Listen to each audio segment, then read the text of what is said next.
नमस्कार. मी तुमचा लाडका तन्मय गंगावणे आणि आपला हा पहिला ब्लॉग आहे. आणि तर आपण आज पहिल्या ब्लॉगमध्ये बघूया काय करतो. आलो गणपतीजवळ, गणपती बघितला. गणपती आपलं दर्शन घेवा. गणपती आपला मंडळाचा आहे.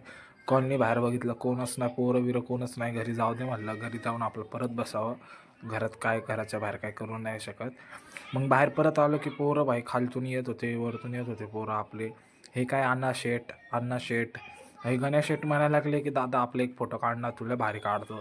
दोघांमध्ये भांडणं झाली अनिश शेठ आणि गणेश शेठमध्ये. तसंच मग बघितलं, अनुज शेठ म्हणायला लागले भाऊ माझी पण काढा. भाऊचा काय इम्पॉर्टंट काल चालला होता, वहिनीशी बोलत होते.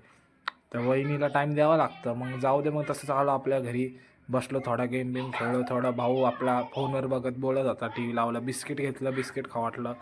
मग आलो खाली परत. मग बघतोय का आबाळ भरलेलं होतं. आबाळ भरलेलं होतं म्हणलं शेट लय जोरात पाऊस असतो म्हणलं इथं. मग शेट म्हणला चला गाडी बिडी काढली. मग आपला जो भाऊ भेटला गाडीवर नाही का, तसंच फिरता फिरता म्हणलं चला ऑफिसवर जाऊन बसू. मग काय थोडंसं आपले लुक बिक घेतलं की असं तुवा झालच्या आत, मग हात टाकला उवाच्यामुळे.